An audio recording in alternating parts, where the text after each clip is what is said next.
আসসালামু আলাইকুম viewers, welcome to my channel fusion vision love. আজকে আপনাদের কাছে নতুন একটি ভিডিও নিয়ে হাজির হলাম। আজকের ভিডিওটা কোনো সেলিং পোস্ট না, আজকের ভিডিওটা হচ্ছে একটা ব্লগ ভিডিও। এই ব্লগ ভিডিওর মধ্যে আমি আপনাদের দেখাবো হচ্ছে হাই ফ্লেয়ার কবুতর আর হচ্ছে আমাদের নর্মাল গিরিবাজ কবুতর, এই দুইটার মধ্যে পার্থক্য কি। এখন হাই ফ্লেয়ার কবুতরগুলোর স্পেসিফিক রেজাল্ট আছে শুধু একটাই, এটা হচ্ছে বাড়ির ছাদের উপরে আপনার 6-7 ঘন্টা, 8 ঘন্টা, 9 ঘন্টার উপরে আপনি ফ্লাই করবে। আর আমাদের গিরিবাজ কবুতরগুলো হচ্ছে ভালো একটা ব্লাড লাইন হলে ভালো একটা রেজাল্ট করা কবুতর আপনার একটা দূরত্ব থেকে ছাড়লে, যেটাকে আমরা পাল্লা বা রেস, একটা দূরত্ব থেকে ছাড়লে সেটা আমাদের বাসায় ব্যাক করবে। এখন অনেকে আবার বলে যে হাই ফ্লায়ার কবুতর দিয়ে পাল্লা করা সম্ভব র ব্লাডটা, কিন্তু আমার মতে হাই ফ্লায়ার কবুতর দিয়ে আপনি পাল্লা করা আমার মতে সম্ভব না। কারণ এটার রেজাল্টটা হচ্ছে একমাত্র আমার বাড়ির ছাদের উপরে উঠবে, যতক্ষণ উঠতে পারে, কত ঘন্টা উঠতে পারে এটার উপরে ডিপেন্ড করে। এখন আপনি যদি ওই হাই ফ্লায়ার র ব্লাডটা যদি আপনি এখন একটা ভালো একটা ব্লাড লাইন দিয়ে আপনি যদি এটা ক্রসবিট করেন বা মিউটেশন করেন, ক্রস করেন, তাহলে আপনার একটা রেজাল্ট আসার সম্ভাবনা আছে।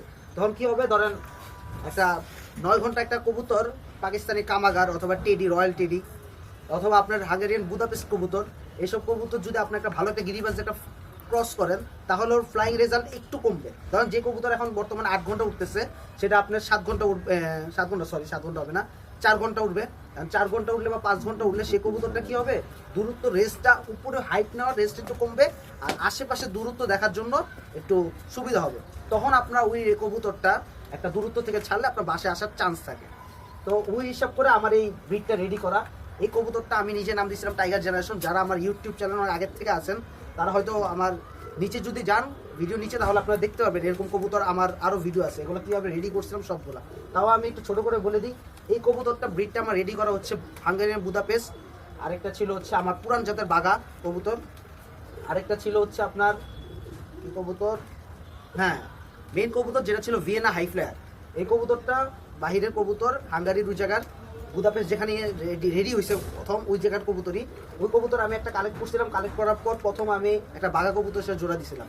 জোড়া দেওয়ার পর এই মাদিটা আসছিল, এটা আসার পর তারপর আমি আবার একটা বুদাপেস্টের সাথে জোড়া দিছি, আরেকটা যেটা বাচ্চা সেটা নর বাচ্চাটা বুদাপেস্ট মাদির সাথে। তারপর জোড়া দিয়ে দিয়ে আমি এরকম অনেকগুলো জেনারেশন রেডি করছি, মিনিমাম 10 পেয়ারের মতো রেডি করছি। এখন এই কবুতরগুলো আমি সেলও করছি বার্ড।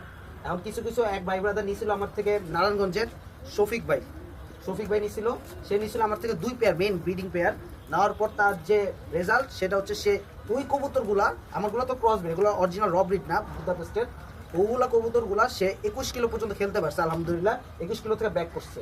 এখন আমি যদি আপনাদের কবুতরটা একটু দেখাই, এই যে এমএলটাই দেখাই আপনাদের, এই যে এমএল এর ফেসটা দেখেন, অনেকটা দেখবেন বুদাপেস্টের মতো ফেসটা, ব্রিডিং কবুতর ফেদার টাকা।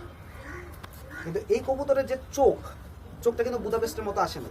এটার চোখটা যদি আপনারা দেখাই, এই চোখটা হচ্ছে আপনার পুরাটা সার্কেলটা হচ্ছে লাল, একদম ডিপ রেড। তাহলে বলতে পারবেন অনেকে আবার শুধু চোখের কথা, চোখটা আসছে আবার কামাগারের মতো অনেকটা, কিন্তু কামাগারটা পুরা লাল হয়, পুরা লাল না। এখন এই কবুতরটা অরিজিনাল যেমন ছিল, এটার যেমন বাবা ছিল বুদাপেস্ট, তখন এই কবুতরটা বুদাপেস্ট কি ছিল, গ্রিন নেক ছিল আমার। গ্রিন নেকটা তখন আমার মার্কেটে ফ্লাইং রেঞ্জ হচ্ছে 6-7 ঘন্টা, এটা কিন্তু এখন 6-7 ঘন্টা উড়ে না।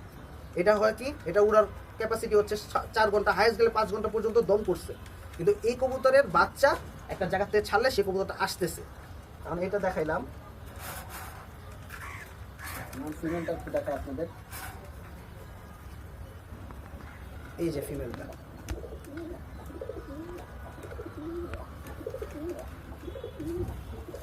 এই যে মেলটা ডাকতেছে।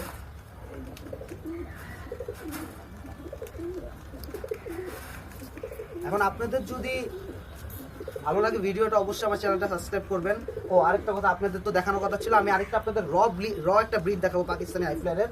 1 মিনিট, এই যে এটা হচ্ছে পাকিস্তানি র ব্রিডটা, এটা হচ্ছে পাকিস্তানি কামাগার একটা কবুতর। এই ব্রিডটা, এই যে কবুতরের পাখাটা দেখেন, এই যে কবুতর, আমি এখন কবুতরটা ছাড়িয়ে, এই যে দেখেন আপনারা, এই দেখেন কবুতরের সাইজটা দেখেন, কবুতরের যেটা মাশাআল্লাহ। এখন এই কবুতরটা রেজাল্ট হচ্ছে 6-7 ঘন্টা, 8 ঘন্টা। কিন্তু এইটা যখন আমরা একটু ক্রসবিট করছি এই টাইপের আছে, তখন আমাদের ফ্লাইং রেসটা একটু কমছে আর একটু পাল্লার জন্য আমরা বের করতে পারবো, রেস করতে পারবো। কিন্তু এটা দিয়ে রেস করতে পারবো শুধু বাসার ছাদে, ফ্লাইং রেঞ্জ কতটুকু আমার কবুতরটা উঠতেছে, আর এটা দিয়ে আমি একটা দূরত্ব থেকে ছাড়লে এটা আমার বাসা পর্যন্ত আসবে।